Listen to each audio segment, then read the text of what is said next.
ಸ್ನೇಹಿತರೆ, ಮೀಡಿಯಾ ಮಾಸ್ಟರ್ಸ್ಗೆ ಸ್ವಾಗತ ಸುಸ್ವಾಗತ. ಗೆಳೆಯರೆ, ಇರಾನ್ ಮೇಲೆ ಅಮೆರಿಕ ಹಾಗೂ ಇಸ್ರೇಲ್ ನಡೆಸ್ತಾ ಇರೋ ದಾಳಿಗಳಿಗೆ ತೀವ್ರ ಪ್ರತಿಕ್ರಿಯೆಯನ್ನು ಇರಾನ್ ಕೊಡ್ತಾ ಇದೆ. ನಮ್ಮ ವಿರುದ್ಧ ದಾಳಿಗೆ ಸಹಾಯ ಮಾಡಿದರೆ ಅರಬ್ ನೆಲದಲ್ಲಿನ ಅಮೆರಿಕದ ಎಲ್ಲ ಮಿತ್ರ ದೇಶಗಳನ್ನ ಟಾರ್ಗೆಟ್ ಮಾಡಿಕೊಂಡು ದಾಳಿ ಮಾಡ್ತೀವಿ ಅನ್ನೋ ಎಚ್ಚರಿಕೆಯನ್ನ ಇರಾನ್ ಈ ಹಿಂದೆ ಕೊಟ್ಟಿತ್ತು. ಈಗ ಅದೇ ಥರ ಅಲ್ಲಿ ನಡೀತಾ ಇದೆ.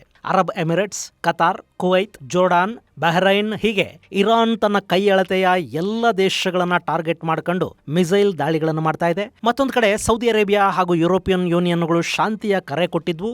ಆದರೆ ಯಾವಾಗ ಅರಬ್ ದೇಶಗಳ ಮೇಲೆ ಇರಾನ್ನ ದಾಳಿ ತೀವ್ರವಾಗ್ತಾ ಹೋಯಿತು, ಸೌದಿ ಅರೇಬಿಯಾ ಕೂಡ ಇರಾನ್ನ ಈ ಅಗ್ರೆಷನ್ ಅನ್ನ ತೀವ್ರವಾಗಿ ಖಂಡಿಸಿದೆ ಮತ್ತು ಅರಬ್ ದೇಶಗಳ ಜೊತೆ ನಾವು ನಿಲ್ತೀವಿ ಅನ್ನೋ ಮಾತನ್ನ ಹೇಳೋ ಮೂಲಕ ಇರಾನ್ ವಿರುದ್ಧದ ಹೋರಾಟಗಳಿಗೆ ಸೌದಿ ಕೂಡ ತನ್ನ ಸಂಪೂರ್ಣ ಬೆಂಬಲವನ್ನ ಕೊಡ್ತಾ ಇದೆ. ಹಾಗೆ ಅಮೆರಿಕ ಮಾಡ್ತಾ ಇರೋ ದಾಳಿಲಿ ಐಆರ್ಜಿಸಿಯ ಸಾಕಷ್ಟು ನಾಯಕರು ಸಾವಿಗೀಡಾಗಿದ್ದಾರೆ ಅಂತ ಹೇಳಲಾಗ್ತಾ ಇದೆ. ಐಆರ್ಜಿಸಿಯ ಮುಖ್ಯಸ್ಥ ಮೊಹಮ್ಮದ್ ಪಾಕ್ಪೋರ್ ಕೂಡ ಸಾವಿಗೀಡಾಗಿರೋ ಸುದ್ದಿಗಳು ಬರ್ತಾ ಇವೆ. ಇನ್ನು ಖಮೇನಿಯನ್ನ ಸುರಕ್ಷಿತ ಸ್ಥಳಕ್ಕೆ ಸಾಗಿಸಲಾಗಿದೆ. ಆದರೂ ಖಮೇನಿ ಇರೋದೆಲ್ಲಿ ಅನ್ನೋದು ನಮಗೆ ಗೊತ್ತಿದೆ ಅಂತ ಇಸ್ರೇಲ್ ಹೇಳ್ಕೊಂಡಿದೆ.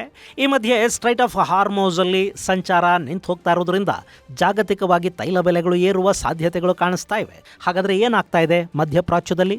ವಾರ್ನ ಅಪ್ಡೇಟ್ಸ್ ಏನು? ಬನ್ನಿ ನೋಡೋಣ.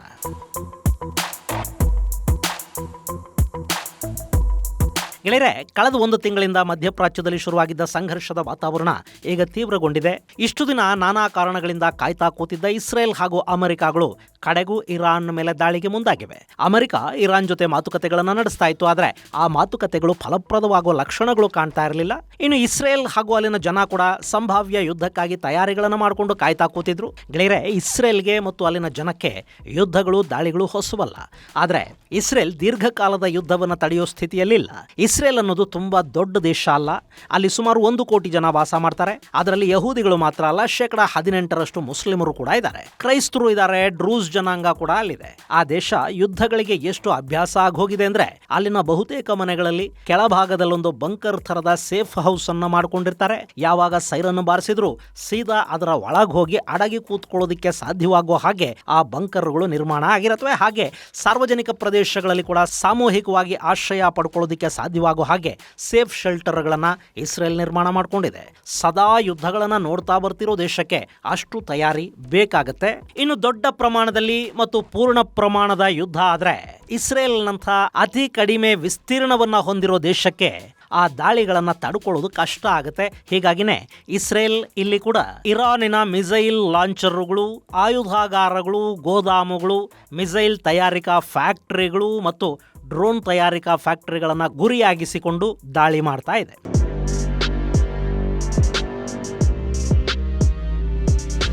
ಇನ್ನು ಇಲ್ಲಿ ಇಸ್ರೇಲ್ ಹಾಗೂ ಇರಾನ್ ನಡುವೆ ಒಂದು ಸಂಘರ್ಷ ಆಗುತ್ತೆ ಅನ್ನೋದು ಖಚಿತವಾದ ನಂತರ ಅಮೆರಿಕ ಮತ್ತು ಇಸ್ರೇಲ್ ಅದಕ್ಕೆ ಬೇಕಾದ ಸಿದ್ಧತೆಗಳನ್ನು ಮಾಡಿಕೊಂಡ ನಂತರ ಕೂಡ ರಂಜಾನ್ ಹಾಗೂ ಇನ್ನಿತರ ಕಾರಣಗಳಿಂದ ಅಮೆರಿಕ ಅಲ್ಲಿ ದಾಳಿಯನ್ನ ವಿಳಂಬ ಮಾಡ್ತಾ ಹೋಗ್ತಾ ಇತ್ತು. ಆದ್ರೆ ಇಸ್ರೇಲ್ ಇರಾನ್ ಮೇಲೆ ದಾಳಿ ಮಾಡೋದಕ್ಕೆ ತುದಿಗಾಲಲ್ಲಿ ನಿಂತಿತ್ತು. ಅಲ್ಲಿ ಒಂದೊಂದು ದಿನ ತಡವಾದಷ್ಟು ಇರಾನ್ ಶಕ್ತಿಶಾಲಿ ಆಗ್ತಾ ಹೋಗುತ್ತೆ ಅನ್ನೋದು ಇಸ್ರೇಲಿನ ಭಾವನೆ. ಅಷ್ಟೇ ಅಲ್ಲ, ಯಾವಾಗ ಯುದ್ಧ ಆಗತ್ತೆ ಅನ್ನೋದು ಗೊತ್ತಾಗದೆ ಕ್ಷಣ ಕ್ಷಣವೂ ಆತಂಕದಿಂದ ಕಾಯ್ತಾ ಕೂತ್ಕೊಳ್ಳೋದು ಒಂಥರ ಹಿಂಸೆನೆ. ಹಿಂಗಾಗಿ ಬೇಗ ಯುದ್ಧ ಆಗಲಿ ಅಂತ ಇಸ್ರೇಲ್ ಕಾಯ್ತಾ ಇತ್ತು. ನಿಮಗೆ ನೆನಪಿರಬೇಕು, ಕಳೆದ ವರ್ಷ ನಡೆದ 12 ದಿನಗಳ ಯುದ್ಧದ ಸಂದರ್ಭದಲ್ಲಿ ಕೂಡ ಅಮೆರಿಕ ಹಾಗೂ ಇರಾನ್ ಜೊತೆ ಮಾತುಕತೆಗಳು ನಡೀತಿರುವಾಗಲೇ ಇಸ್ರೇಲ್ ತಾನೇ ಇರಾನಿಗೆ ಅಂತಿಮ ಗಡುವನ್ನು ಕೊಡ್ತು ಮತ್ತು ಆ ಗಡುವು ಮುಗಿದ ಕೂಡಲೇ ತಾನೇ ದಾಳಿಯನ್ನು ಕೂಡ ಮಾಡ್ತು. ಆನಂತರ ಅಮೆರಿಕ ಆ ಸಂಘರ್ಷದಲ್ಲಿ ಅನಿವಾರ್ಯವಾಗಿ ಪ್ರವೇಶ ಮಾಡಬೇಕಾದ ವಾತಾವರಣವನ್ನ ಇಸ್ರೇಲ್ ಅಲ್ಲಿ ಸೃಷ್ಟಿ ಮಾಡ್ತು. ಈಗಲೂ ಕೂಡ ಇಸ್ರೇಲ್ ನಮ್ಮ ಮೇಲೆ ದಾಳಿ ಮಾಡೋದಕ್ಕೆ ಇರಾನ್ ತಯಾರಿಗಳನ್ನ ಮಾಡಿಕೊಂಡಿದೆ ಅಂತ ಹೇಳಿ ಪೂರ್ವಭಾವಿ ದಾಳಿಗಳನ್ನ ಇರಾನ್ ವಿರುದ್ಧ ಮಾಡಿದೆ.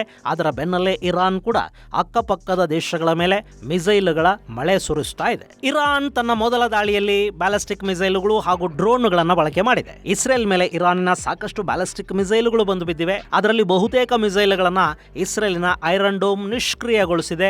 ಇಷ್ಟರ ನಂತರ ಕೂಡ ಒಂದಷ್ಟು ಮಿಸೈಲುಗಳು ಇಸ್ರೇಲ್ಗೆ ಒಂದಷ್ಟು ಹಾನಿಯನ್ನ ಉಂಟು ಮಾಡಿವೆ. ಹಾಗೆ ಇರಾನ್ ಇಸ್ರೇಲ್ ಕಡೆಗೆ ಹಾರಿಸಿದ ಒಂದಷ್ಟು ಮಿಸೈಲ್ಗಳನ್ನ ಜೋರ್ಡಾನ್ ಹೊಡೆದು ಕೆಡವಿದೆ. ಈ ಸಂದರ್ಭದಲ್ಲಿ ಜೋರ್ಡಾನಿನ ಜನವಸತಿಯೊಂದರ ಮೇಲೆ ಮಿಸೈಲ್ನ ಡೆಬರಿಗಳು ಬಿದ್ದು ಒಂದಷ್ಟು ಮಂದಿ ಗಾಯಗೊಂಡಿದ್ದಾರೆ. ಕುವೈತ್, ಕತಾರ್, UAEಗಳ ಮೇಲೆ ಕೂಡ ಇರಾನ್ ಮಿಸೈಲ್ ಹಾಗೂ ಡ್ರೋನುಗಳ ದಾಳಿಯನ್ನು ಮಾಡಿದೆ. ಅಷ್ಟೇ ಅಲ್ಲ, ಈ ಎಲ್ಲ ದಾಳಿಗಳನ್ನು ಸಮರ್ಥಿಸಿಕೊಂಡಿರುವ IRGC ನಮ್ಮ ಮೇಲೆ ದಾಳಿ ಮಾಡೋದಕ್ಕೆ ಯಾವೆಲ್ಲ ದೇಶಗಳು ಅಮೆರಿಕಾಗೆ ನೆರವು ಕೊಡ್ತಾ ಇವೆಯೋ ಆ ಎಲ್ಲ ದೇಶಗಳ ಮೇಲೆ ದಾಳಿ ಮುಂದುವರಿಯುತ್ತೆ ಅಂತ ಹೇಳಿದೆ. ಗೆಳೆಯರೆ, ಇಲ್ಲಿ ಅಮೆರಿಕ ಹಾಗೂ ಇಸ್ರೇಲಿನ ಶಕ್ತಿಗೆ ಹೋಲಿಸ್ಕೊಂಡ್ರೆ ಇರಾನ್ ತುಂಬ ಶಕ್ತಿಶಾಲಿ ಅಂತ ಅನ್ಸೋದಿಲ್ಲ. ಅವ್ರ ಹತ್ರ ಬಲಿಷ್ಠ ವಾಯುಪಡೆ ಇಲ್ಲ. ಏರ್ ಡಿಫೆನ್ಸ್ ಅನ್ನು ಕೂಡ 12 ದಿನಗಳ ಯುದ್ಧದ ಸಂದರ್ಭದಲ್ಲಿ ಮತ್ತು ಅದಕ್ಕೂ ಮೊದಲು ನಡೆದ ಸಂಘರ್ಷದ ಸಂದರ್ಭದಲ್ಲಿ ಇಸ್ರೇಲ್ ನಾಶ ಮಾಡಿತ್ತು. ಆನಂತರ ಇರಾನ್ S-400ಗಳಿಗಾಗಿ ರಷ್ಯಾಗೆ ಮನವಿ ಸಲ್ಲಿಸ್ತಾದ್ರೂ ಅವು ಇನ್ನೂ ಇರಾನ್ಗೆ ಬಂದ್ ಆಗಿಲ್ಲ. ಆದರೆ ಚೈನಾ ತನ್ನ ಮಿಸೈಲುಗಳನ್ನು ಮತ್ತು ಏರ್ ಡಿಫೆನ್ಸ್ ಅನ್ನ ಇರಾನ್ನಲ್ಲಿ ಇಟ್ಟಿದೆ. ಅವು ಹೇಗೆ ಕೆಲಸ ಮಾಡ್ತಾ ಇವೆ ಅನ್ನೋದು ಇರಾನ್ ಮೇಲೆ ಅಮೆರಿಕ ಹಾಗೂ ಇಸ್ರೇಲ್ ಮಾಡ್ತಾ ಇರೋ ದಾಳಿಗಳ ಮೂಲಕ ಗೊತ್ತಾಗ್ತಾ ಇದೆ. ಇದರ ಜೊತೆ ಅವ್ರ ಹತ್ರ ರಷ್ಯಾದ S-300ಗಳಿವೆ. ಈ ಡಿಫೆನ್ಸ್ ಸಿಸ್ಟಮ್ಗಳನ್ನ ಕಳೆದ ಬಾರಿ ಇಸ್ರೇಲ್ ದಾಳಿಯಲ್ಲಿ ನಾಶ ಮಾಡಿತ್ತು. ಆದ್ರೆ ಅದನ್ನ ಮತ್ತೆ ತೆಹರಾನ್ ಹಾಗೂ ಇಸ್ಫಹಾನ್ನ ಸುತ್ತ ರಷ್ಯಾ ರಿಡಿಪ್ಲಾಯ್ ಮಾಡಿಸಿದೆ. ಅವು ಇದ್ರೂ ಕೂಡ ಶನಿವಾರ ಬೆಳಗ್ಗೆ ಇಸ್ರೇಲ್ ತೆಹರಾನ್ ಮೇಲೆ ಮತ್ತು ಇಸ್ಫಹಾನ್ ಮೇಲೆ ಎರಡರ ಮೇಲೂ ವಾಯು ದಾಳಿಯನ್ನು ಮಾಡ್ತು. ಅಂದ್ರೆ ದಾಳಿಗಳನ್ನ ನಿಯಂತ್ರಿಸುವುದರಲ್ಲಿ ಈ S-300 ವಿಫಲವಾದ ಹಾಗೆ ಕಾಣ್ತಾ ಇದೆ. ಹಾಗೆ ಬವರ್ 373 ಅನ್ನೋ ಸ್ವದೇಶಿ ಏರ್ ಡಿಫೆನ್ಸ್ ಅನ್ನು ಕೂಡ ಇರಾನ್ ಹೊಂದಿದೆ. ಇದು ರಷ್ಯಾದ S-400 ಮಾದರಿಯ ಏರ್ ಡಿಫೆನ್ಸ್ ಅಂತ ಹೇಳ್ತಾ ಇದ್ದಾರೆ. ಆದ್ರೆ ಅದು ಎಷ್ಟರ ಮಟ್ಟಿಗೆ ಕೆಲಸ ಮಾಡ್ತಾ ಇದೆ ಅನ್ನೋದು ಗೊತ್ತಾಗ್ತಾ ಇಲ್ಲ. ಇದು ಕೂಡ 24-25 ದಾಳಿಗಳಲ್ಲಿ ಹಾನಿಗೀಡಾಗಿತ್ತು. ಈಗ ಅದನ್ನ ಮರು ನಿರ್ಮಾಣ ಮಾಡಿ ಜೋಡಿಸಲಾಗಿದೆ. ಈ S-300 ಹಾಗೂ ಬವಾರ್ ಎರಡೂ ಕೂಡ ಡ್ರೋನ್ ಹಾಗೂ ಕ್ರೂಸ್ ಮಿಸೈಲ್ಗಳ ದಾಳಿಯನ್ನ ತಡೆಯಬಹುದು. ಆದ್ರೆ ಇಸ್ರೇಲ್ ಹಾಗೂ ಅಮೆರಿಕಾದ ಸ್ಟೆಲ್ತ್ ವಿರುದ್ಧ ಇದು ಪರಿಣಾಮಕಾರಿ ಅಂತ ಅನ್ನಿಸ್ತಾ ಇಲ್ಲ.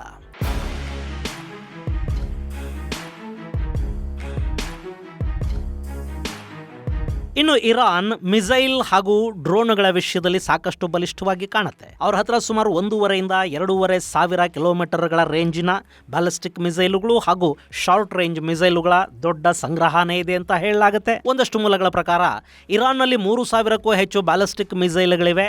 ಇದು 2022ರ ಲೆಕ್ಕಾಚಾರ. ಈಗ ಅವುಗಳ ಸಂಖ್ಯೆ ಮತ್ತಷ್ಟು ಹೆಚ್ಚಾಗಿರೋ ಸಾಧ್ಯತೆಗಳು ಕೂಡ ಇವೆ.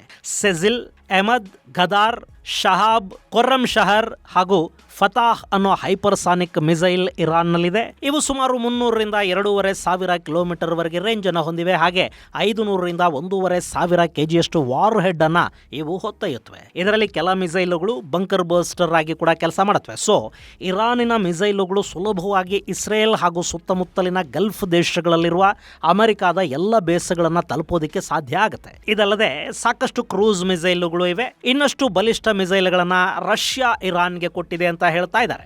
ರಷ್ಯಾ ಹಾಗೂ ಇರಾನ್ ನಡುವೆ ಒಂದು ರಕ್ಷಣಾ ಒಪ್ಪಂದ ಇದೆ. ಇಲ್ಲಿ ರಷ್ಯಾ ಯುಕ್ರೇನ್ ಜೊತೆ ಯುದ್ಧಕ್ಕೆ ನಿಂತಾಗ ಟರ್ಕಿಯ ಡ್ರೋನುಗಳು ರಷ್ಯಾನ ಕಂಗೆಡಿಸಿದ್ವು. ಡ್ರೋನುಗಳಿಗೆ ರಷ್ಯಾ ಇನ್ನೂ ಅವತ್ತಿಗೆ ಸಿದ್ಧ ಆಗಿರಲಿಲ್ಲ. ಆ ಸಂದರ್ಭದಲ್ಲಿ ಪುತಿನ್ ನೆರವಿಗೆ ನಿಂತಿದ್ದು ಇರಾನ್. ರಷ್ಯಾಗೆ ಇರಾನ್ ತನ್ನ ಶಾಹಿದ್ ಡ್ರೋನುಗಳನ್ನು ಕೊಡ್ತು. ಅಷ್ಟೇ ಅಲ್ಲ, ಅವುಗಳನ್ನ ಪ್ರತಿ ಬಾರಿ ಇರಾನ್ನಿಂದ ರಷ್ಯಾವರೆಗೆ ಸಾಗಾಟ ಮಾಡೋದು ಕಷ್ಟ ಆಗುತ್ತೆ. ಸಮುದ್ರ ಮಾರ್ಗದಲ್ಲಿ ಅಮೆರಿಕ ಹಾಗೂ ಯುರೋಪಿಯನ್ ಪಡೆಗಳು ದಾಳಿ ಮಾಡಬಹುದು ಅಥವಾ ಸಮಯಕ್ಕೆ ಸರಿಯಾಗಿ ಸಾಗಾಟ ಮಾಡೋದಕ್ಕೆ ಸಾಧ್ಯ ಆಗದೇ ಕೂಡ ಇರಬಹುದು. ಹೀಗಾಗಿ ಇರಾನ್ ರಷ್ಯಾದಲ್ಲೇ ಡ್ರೋನ್ ತಯಾರಿ ಮಾಡೋದಕ್ಕೆ ಫ್ಯಾಕ್ಟರಿಯನ್ನ ಸೆಟಪ್ ಮಾಡಿ ಅಲ್ಲಿಗೆ ಜನರನ್ನ ಕಳುಹಿಸಿಕೊಟ್ಟಿತ್ತು. ಈ ಸಹಾಯವನ್ನು ರಷ್ಯಾ ಕೂಡ ಮರೀಲಿಲ್ಲ. ಇರಾನ್ನಲ್ಲಿ ಡಾಲರ್ ಸಮಸ್ಯೆಯನ್ನು ಅಮೆರಿಕ ಸೃಷ್ಟಿ ಮಾಡ್ತಲ್ಲ, ಆಗ ಇರಾನಿನ ಕರೆನ್ಸಿಯ ಬೆಲೆ ಡಾಲರ್ ಮುಂದೆ ಕೂಸಿದ್ದು.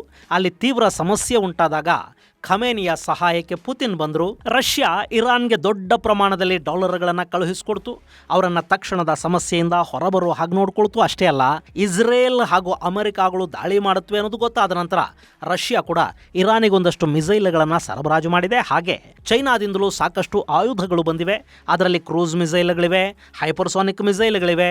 ಈಗ ಅವೆಲ್ಲವನ್ನ ಇಸ್ರೇಲ್ ಹಾಗೂ ಅಮೆರಿಕಾಗಳ ವಿರುದ್ಧ ಇರಾನ್ ಬಳಕೆ ಮಾಡಲಿದೆ. ಇನ್ನು ಸೇನಾ ಶಕ್ತಿಯಲ್ಲಿ ಇರಾನ್ ಬಲಿಷ್ಠವಾಗಿ ಕಾಣುತ್ತೆ. ಅಲ್ಲಿ ಸಾಂಪ್ರದಾಯಿಕ ಸೇನೆ ಮಾತ್ರ ಅಲ್ಲ, IRGC ಇದೆ. ಹಾಗೆ ಇಡೀ ಮಧ್ಯಪ್ರಾಚ್ಯದಲ್ಲಿ ಇರಾನ್ ತನ್ನ ಪ್ಯಾರಾಮಿಲಿಟರಿ ಫೋರ್ಸ್ ಥರದ ಮಿಲಿಷಿಯಾನ ಸಾಕ್ತಾ ಬರ್ತಾ ಇದೆ. ಹೆಜ್ಬುಲ್ಲಾ, ಹೌತಿ, ಇಸ್ಲಾಮಿಕ್ ರೆಸಿಸ್ಟೆನ್ಸ್, ಹೀಗೆ ನಾನಾ ಹೆಸರುಗಳಲ್ಲಿ ಈ ಭಾಗದಲ್ಲಿರೋ ಪ್ರಾಕ್ಸಿ ಪಡೆಗಳು ಕೂಡ ಈ ಸಂದರ್ಭದಲ್ಲಿ ಇರಾನ್ನ ಪರ ನಿಂತ್ಕೊಳ್ಳುತ್ತವೆ. ಎಸಿಮೆಟ್ರಿಕ್ ವಾರ್ಗೆ ಇದು ತುಂಬಾ ಮುಖ್ಯ ಅನ್ನಿಸ್ಕೊಳ್ಳುತ್ತೆ. ಇಷ್ಟಾದರೂ ಅಮೆರಿಕ ವಿರುದ್ಧ ಗೆಲುವು ಸಾಧಿಸುವಷ್ಟು ಶಕ್ತಿ ಇರಾನ್ಗಿಲ್ಲ. ಅಮೆರಿಕ ಈ ಸಂಘರ್ಷಕ್ಕಾಗಿ ಸಾಕಷ್ಟು ಯುದ್ಧ ವಿಮಾನಗಳನ್ನ, ಮಿಸೈಲ್ಗಳನ್ನ ಬಳಕೆ ಮಾಡುತ್ತೆ. ಅಮೆರಿಕದ ಸ್ಯಾಟಲೈಟ್ಗಳು ಕೂಡ ಇಲ್ಲವರಿಗೊಂದಷ್ಟು ಸುಪೀರಿಯಾರಿಟಿಯನ್ನು ಕೊಡುತ್ತವೆ. ಇನ್ನು ಅಮೆರಿಕದ ಮಿತ್ರ ದೇಶಗಳು ಅಂತ ಇರಾನ್ ಈ ಭಾಗದಲ್ಲಿ ಯಾವ್ಯಾವ ದೇಶಗಳನ್ನ ಗುರಿಯಾಗಿಸ್ಕೊಳ್ತಾ ಇದೆಯೋ ಅಲ್ಲೆಲ್ಲ ಅಮೆರಿಕ ಪಡೆಗಳು ಹಾಗೂ ಆಯುಧಗಳಿವೆ. ಅಲ್ಲಿನ ಏರ್ ಡಿಫೆನ್ಸ್ ಅನ್ನು ಕೂಡ ಅಮೆರಿಕ ಬಲಪಡಿಸಿದೆ. ಅಮೆರಿಕದ ಆಯುಧ ಶಕ್ತಿ ಹಾಗೂ ರಿಸೋರ್ಸಸ್ ಮುಂದೆ ಇರಾನ್ ತುಂಬಾ ಬಲಿಷ್ಠವಾಗಿ ಕಾಣದೇ ಇರಬಹುದು. ಆದ್ರೆ ಅಮೆರಿಕಾಗೆ ಇರಾನ್ನಿಂದ ಯಾವ ನಷ್ಟನೂ ಆಗೋದಿಲ್ಲ ಅಂತ ಹೇಳೋದಕ್ಕೆ ಇಲ್ಲಿ ಬರೋದಿಲ್ಲ. ಅಮೆರಿಕದ ಒಂದಷ್ಟು ಯುದ್ಧ ನೌಕೆಗಳು, ನೌಕಾನೆಲೆಗಳನ್ನ ಟಾರ್ಗೆಟ್ ಮಾಡಿಕೊಂಡು ಇರಾನ್ ದಾಳಿ ಮಾಡುತ್ತೆ. ತೈಲ ಹಡಗುಗಳ ಸಂಚಾರಕ್ಕೆ ತೊಂದರೆಯನ್ನುಂಟು ಮಾಡುತ್ತೆ. ಈ ಭಾಗದ ಎಲ್ಲ ದೇಶಗಳಲ್ಲೂ ಇರಾನಿನ ಪ್ರಾಕ್ಸಿಗಳು ಇದ್ದೇ ಇದ್ದಾರೆ. ಅವರು ಕೂಡ ಈ ಸಂದರ್ಭದಲ್ಲಿ ಇರಾನಿನ ಶತ್ರುಗಳನ್ನ ಟಾರ್ಗೆಟ್ ಮಾಡ್ತಾ ಹೋಗ್ತಾರೆ. ಹೀಗಾಗಿ ಇರಾನ್ ತನ್ನಲ್ಲಿರುವ ಶಕ್ತಿಯನ್ನ ಬಳಸಿಕೊಂಡೇ ಅಮೆರಿಕಾಗೆ ಅದರ ಮಿತ್ರರಿಗೆ ಒಂದಷ್ಟು ನಷ್ಟವನ್ನುಂಟು ಮಾಡುತ್ತೆ. ಯುದ್ಧಕ್ಕೆ ನಿಂತ ಮೇಲೆ ಲಾಭ ನಷ್ಟಗಳನ್ನ ಹೆಚ್ಚು ಲೆಕ್ಕ ಹಾಕಬಾರದು. ಇಲ್ಲಿ ಸೋಲು ಗೆಲುವು ಮಾತ್ರ ಮುಖ್ಯ ಆಗುತ್ತೆ ಅಂತ ನಾವು ನೋಡಿದಾಗ ಇರಾನ್ ಅಕ್ಕಪಕ್ಕದ ಅರಬ್ ದೇಶಗಳ ಮೇಲೆ ದಾಳಿ ಮಾಡೋ ಮೂಲಕ ತನ್ನ ಶತ್ರುಗಳ ಸಂಖ್ಯೆಯನ್ನ ಹೆಚ್ಚು ಮಾಡಿಕೊಂಡಿರುವುದಷ್ಟೇ ಅಲ್ಲ, ಇಸ್ಲಾಮಿಕ್ ಪ್ರಪಂಚದಿಂದ ತನಗೆ ಸಿಗಬಹುದಾದ ಒಂದು ದೊಡ್ಡ ಬೆಂಬಲವನ್ನು ಕೂಡ ಇಲ್ಲಿ ಇರಾನ್ ಕಳ್ಕೊಳ್ತಾ ಇದೆ. ಸದ್ಯಕ್ಕೆ ಆಫ್ಘನಿಸ್ತಾನ ಒಂದೇ ಇರಾನ್ಗೆ ಬೆಂಬಲವನ್ನು ಸೂಚಿಸಿ ಇರಾನ್ಗೆ ಅಗತ್ಯ ಇರೋ ಸಹಾಯಗಳನ್ನು ನಾವು ಮಾಡ್ತೀವಿ ಅಂತ ಹೇಳ್ತಾ ಇರೋದು. ಅದನ್ನು ನೋಡ್ತಾ ಇದ್ರೆ ಅಫ್ಘಾನ್ ಕೂಡ ಇಲ್ಲಿ ತಪ್ಪು ಮಾಡ್ಕೋತಾ ಇದೆಯೇನೋ ಅಂತ ಅನ್ನಿಸದೇ ಇರೋದಿಲ್ಲ. ಆ ಲೆಕ್ಕಾಚಾರಗಳು ಬೇರೆ, ಅದನ್ನು ನಿಮಗೆ ಮತ್ತೊಂದು ವಿಡಿಯೋದಲ್ಲಿ ಹೇಳ್ತೀನಿ.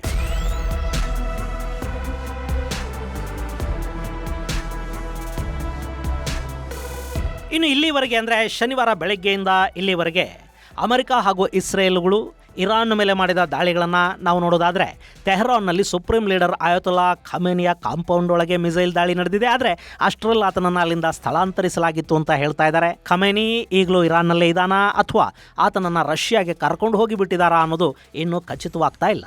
ಒಂದಷ್ಟು ಮೂಲಗಳು ದಾಳಿಯಲ್ಲಿ ಖಮೇನಿ ಸಾವಿಗೀಡಾಗಿರೋ ಸಾಧ್ಯತೆ ಇದೆ ಅಂತ ಹೇಳ್ತಾ ಇದ್ದಾರೆ. ಆದರೆ ಅಧಿಕೃತ ಮೂಲಗಳು ಹೇಳೋವರೆಗೆ ಅದನ್ನು ನಂಬೋದಿಕ್ಕೆ ಆಗೋದಿಲ್ಲ. ಹಾಗೆ ತೆಹರಾನ್ನಲ್ಲಿ ಅಧ್ಯಕ್ಷ ಪೆಜೆಶ್ಕಿಯಾನ್ ಮನೆ ಮೇಲೆ ಕೂಡ ದಾಳಿಯಾಗಿದೆ ಅಂತ ಇಸ್ರೇಲ್ ಹೇಳಿದೆ. ಇಸ್ಫಹಾನ್, ಕೋಮ್, ಕರಾಜ್, ಕರ್ಮನ್ ಶಾಗಳು ದಾಳಿಗೆ ತುತ್ತಾಗಿವೆ. ತೆಹರಾನ್ನಲ್ಲಿನ IRGCಯ ಪ್ರಧಾನ ಕಚೇರಿಯ ಮೇಲೆ ಮಿಸೈಲ್ ಬಿದ್ದಿದೆ. ಅಲ್ಲಿ ಸಾಕಷ್ಟು IRGC ಕಮಾಂಡರ್ಗಳು ಸಾವಿಗೀಡಾಗಿದ್ದಾರೆ ಅಂತ ಹೇಳ್ತಾ ಇದ್ದಾರೆ. ಒಂದು ಮಾಹಿತಿಯ ಪ್ರಕಾರ IRGCಯ ಮುಖ್ಯಸ್ಥ ಮೊಹಮ್ಮದ್ ಪಾಕ್ಪೌರ್ ಕೂಡ ಈ ದಾಳಿಗಳಲ್ಲಿ ಸಾವಿಗೀಡಾಗಿರೋ ಬಗ್ಗೆ ಹೇಳ್ತಾ ಇದ್ದಾರಾದ್ರೂ ಆ ಬಗ್ಗೆ ಇನ್ನೂ ಖಚಿತವಾಗಿ ಗೊತ್ತಾಗ್ತಾ ಇಲ್ಲ. ಹಾಗೆ ಮಿಸೈಲ್ ಹಾಗೂ ನ್ಯೂಕ್ಲಿಯರ್ ಸೆಂಟರ್ಗಳನ್ನು ಗುರಿಯಾಗಿಸಿಕೊಂಡು ಕೂಡ ಇಸ್ರೇಲ್ ನಿರ್ದಿಷ್ಟ ದಾಳಿಗಳನ್ನು ಮಾಡ್ತಾ ಹೋಗ್ತಾ ಇದೆ. ಇಲ್ಲಿ ಇರಾನಿನ ಆಯುಧಗಳನ್ನು ಮೊದಲು ನಾಶ ಮಾಡಿಬಿಟ್ರೆ ಪ್ರತಿರೋಧನೇ ಇಲ್ಲದ ಹಾಗಾಗುತ್ತೆ ಅನ್ನೋದು ಇಸ್ರೇಲಿನ ಸ್ಟ್ರಾಟಜಿ. ಅವರದನ್ನು ಮಾಡ್ತಾ ಇದ್ದಾರೆ. ಇದೇ ಸಂದರ್ಭದಲ್ಲಿ ಇರಾನಿನ ಆಯುಧ ಶಕ್ತಿಯನ್ನು ಕಿತ್ಕೋತೀವಿ ಅನ್ನೋ ಮಾತುಗಳನ್ನು ಅಮೆರಿಕದ ಅಧ್ಯಕ್ಷ ಟ್ರಂಪ್ ಕೂಡ ಹೇಳಿದ್ದಾರೆ. ಮತ್ತು ಈ ಬಗ್ಗೆ ಸುಮಾರು 8 ನಿಮಿಷಗಳ ಭಾಷಣದ ವಿಡಿಯೋವೊಂದನ್ನು ಟ್ರಂಪ್ ಬಿಡುಗಡೆ ಮಾಡಿದ್ದಾರೆ. United States military began major combat operation in Iran. Our objective is to defend the American people by eliminating imminent threats from the Iranian regime. ಇನ್ನು ಇದೆಲ್ಲದರ ನಡುವೆ ತೀವ್ರ ಆತಂಕಕ್ಕೆ ಈಡಾಗ್ತಾ ಇರೋದು ಸ್ಟ್ರೈಟ್ ಆಫ್ ಹಾರ್ಮೋಸ್. ಗೆಳೆಯರೆ, ಈ ಸ್ಟ್ರೈಟ್ ಆಫ್ ಹಾರ್ಮೋಸ್ ಅನ್ನೋದು ಜಗತ್ತಿನ ಅತಿದೊಡ್ಡ ತೈಲ ಸರಬರಾಜು ಮಾರ್ಗ.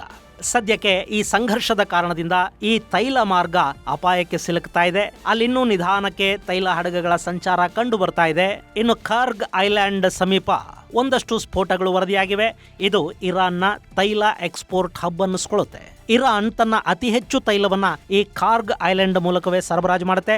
ಅಲ್ಲಿ ದೊಡ್ಡ ಪ್ರಮಾಣದ ಸ್ಫೋಟಗಳುಂಟಾಗೋದು ಇರಾನಿನ ಆರ್ಥಿಕ ಶಕ್ತಿಯ ಮೇಲೆ ಬೀಳುವ ದೊಡ್ಡ ಹೊಡೆತ ಅನ್ನಿಸ್ಕೊಳ್ಳುತ್ತೆ. ಇನ್ನು ಈ ಮಾರ್ಗ ಬಂದಾದ್ರೆ ಇದು ತೈಲ ಬೆಲೆಗಳ ಏರಿಕೆಯ ಆತಂಕಕ್ಕೆ ಕಾರಣ ಆಗುತ್ತೆ. ಇದು ಗೆಳೆಯರೆ ಇರಾನ್ ಹಾಗೂ ಇಸ್ರೇಲ್ ನಡುವಿನ ಯುದ್ಧಕ್ಕೆ ಸಂಬಂಧಪಟ್ಟ ಒಂದಷ್ಟು ಅಪ್ಡೇಟ್ಸ್. ಮುಂದಿನ ಸಂಚಿಕೆಯಲ್ಲಿ ಮತ್ತಷ್ಟು ವಿಶೇಷಗಳ ಜೊತೆ ಮತ್ತೆ ಭೇಟಿಯಾಗೋಣ. ಅಲ್ಲಿವರೆಗೆ ಜೈ ಹಿಂದ್, ಜೈ ಕರ್ನಾಟಕ.